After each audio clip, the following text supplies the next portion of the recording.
But James, we've deviated. Let deviance is the topic of the day. Let's go into the final paragraph and we'll wrap this up. We got loads of questions, so we'll see if we can answer a few. I'll get through this. So this is the last paragraph of Anima and Animus. In the new year, in the next section, we're moving on to the real meat of this book, which is the self.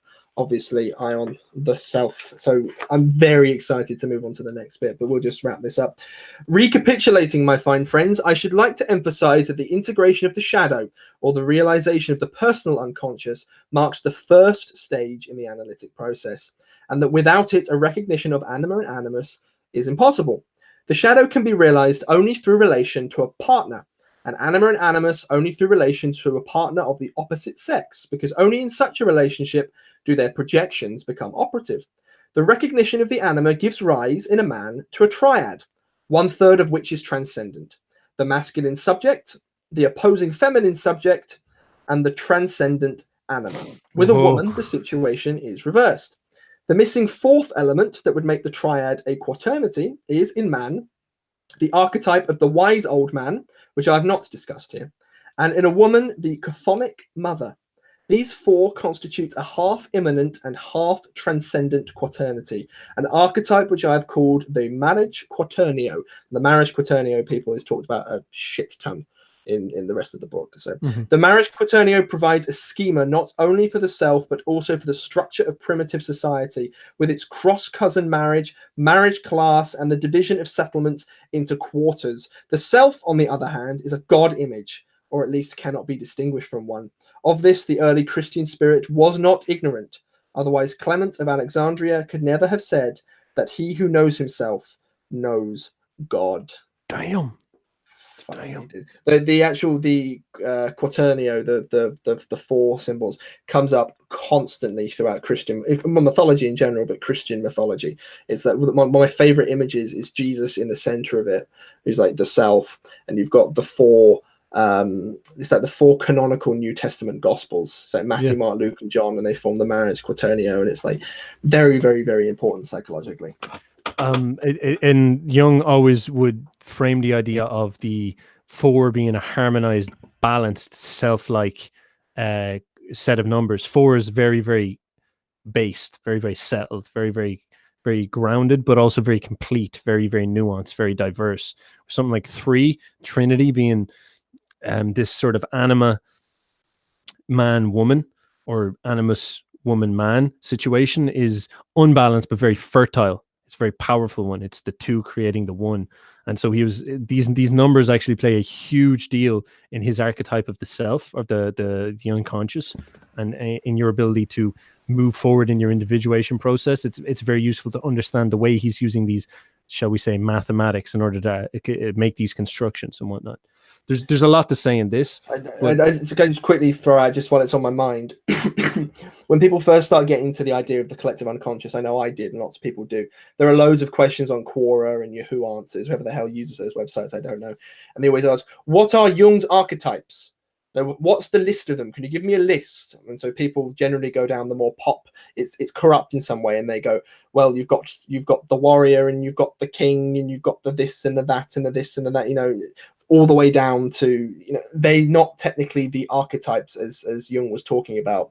It's like the higher archetypes are, the shadow, anima, animus, wise old man, chthonic mother, the self. They're like the main things that you need to contend with. The others are like the higher archetypes mapped onto something else. So King, Warrior, Magician, Lover is a very popular Jungian book. They don't actually exist in the collective unconscious. They're reflections of the higher archetypes, we'll say. Yeah.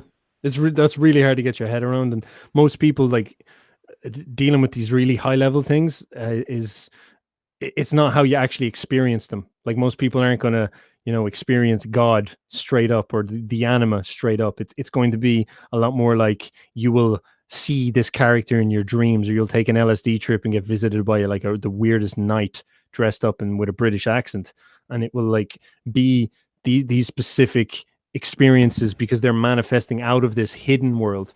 And that's what's so profound about it, is Jung is suggesting that this hidden world is actually real, and these things live separate to us, and they actually influence us in the most profound way. Again, have I told my vision from God on these? I don't think you have. Tell me, sir. Yeah, so as far as I'm aware, I wasn't under the influence of any drugs. But it was like, it was a really, really tough psychological time for me. And I was visited by, we'll say, spirits. I've talked about this with a few people behind the scenes, and they've really helped me sort of work this out. But the main character was this green goddess type character.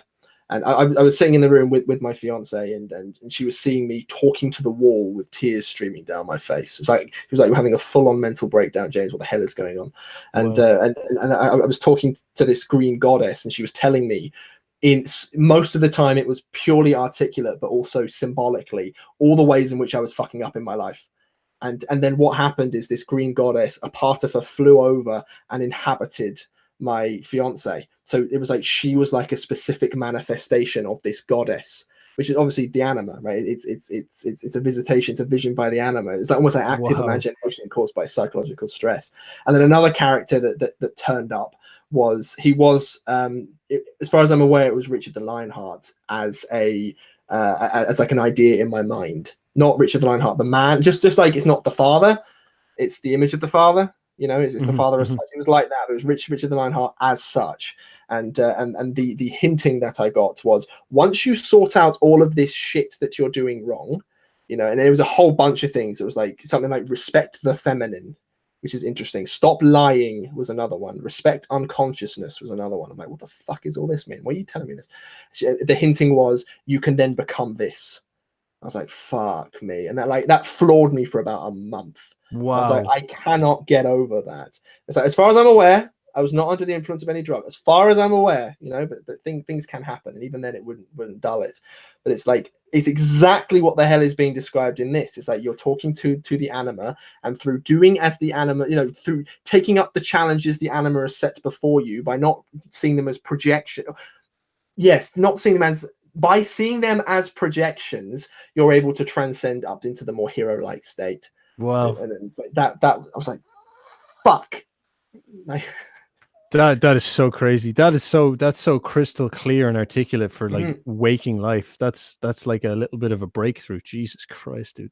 That's awesome. I've never had anything that clear just being normally conscious. Like, I've had to take drugs in order to get that experience, or do dream reading.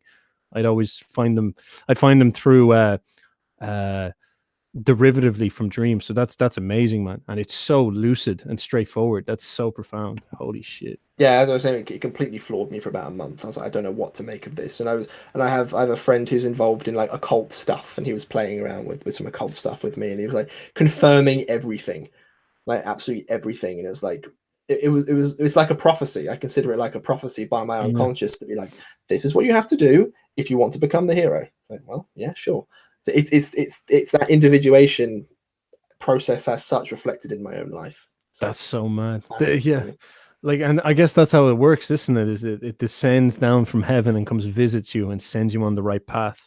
And this is what's interesting, is that there is this undercurrent ideal that it's a benevolent force, and there is obviously an evil force, but it's almost like these characters are fighting against it to some extent. Like, these characters want you to achieve your greatest form, and they're trying to help you. Now, you will come across the evil side at some point, but generally speaking, you're in good hands. It's an amazing thought. Like, it's an amazing thought.